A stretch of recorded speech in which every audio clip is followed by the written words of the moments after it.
So, hello everybody. It is the world's best YouTuber here. You know, if this is on YouTube, I do post on YouTube, and other places. World's best mulberry. I hope you guys are doing absolutely amazing. We just had some much needed rain here.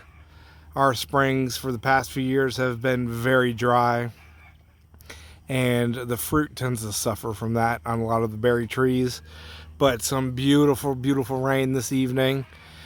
We are here, going into third week of March or something, and the world's best mulberry is ripening up some delicious fruits. Now that is its name, world's best. I mean, is it the world's best mulberry? I guess that's subjective now, isn't it? But it is a delicious mulberry. Nice large berries, great berry flavor, and yeah, nice smaller trees. It's a dwarf type. It's not a super monster mulberry like others. It's a dwarf mulberry.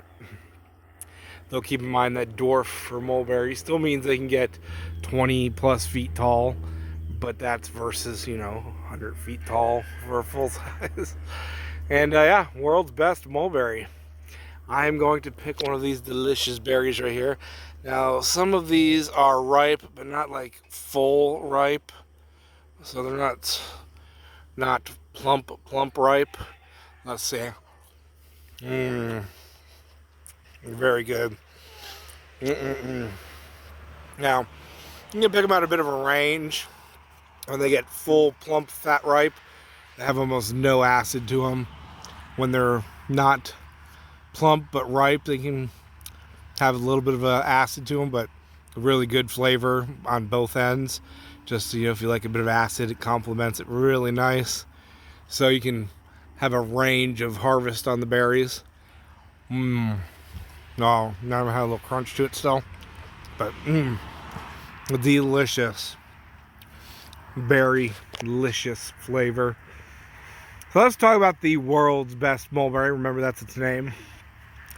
And the very good mulberry is a dwarf mulberry. It's yeah, and cold tolerance is not bad.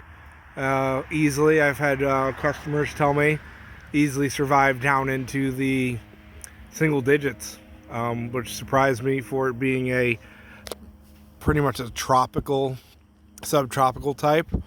But apparently, it's good with the cold. Once it's lignified good, the new growth is nice and dormant, it can take the cold, which most mulberries can. Most mulberries tend to get the damage because they just keep growing until a frost stops them. So that new growth is what gets burnt back. But the mature wood doesn't really get touched on most varieties, and that seems to be the case with the world's best here.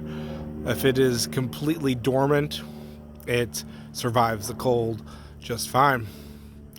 And I keep eyeing this berry right here. That's a good size one right there. You can see it's about 2 inches long. Nice big fat berry on there, but I know it is not completely ripe yet, and I want it to ripen completely before I eat it. So I'm going to leave it there. That one's a little fatter and strong. There you go. That one was a completely soft, completely plump, ripe mulberry, and zero acid. Oh, just delicious sweetness. Great berry flavor. Absolutely delicious. And I'm going to keep this video short. I really like the world's best mulberry for a super dense mulberry hedge, because if you keep it trimmed, it gets really, really thick, and it's not a beast when it comes to upright growth. Branches out nicely at a short height, makes an amazing hedge on it.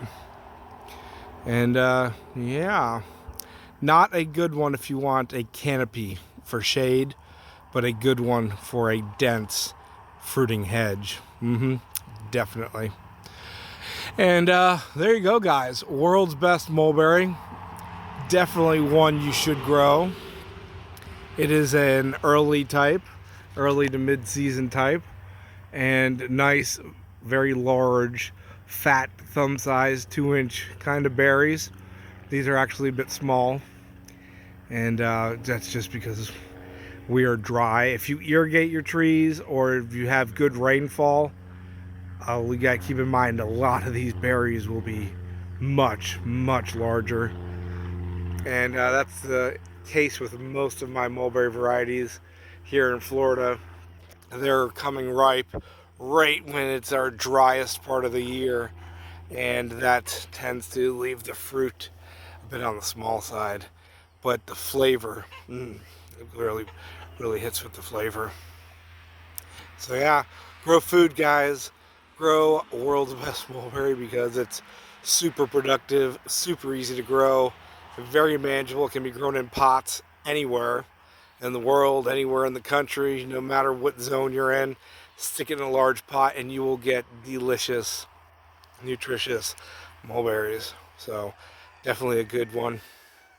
And a lot of people ask me if this is the same as Thai Dwarf or Chiang Mai 60, and it is not. They are all different varieties, different hybrids, and maybe I'll make a video. One of the two most common questions I get is, Chiang Mai 60 and World's Best the same?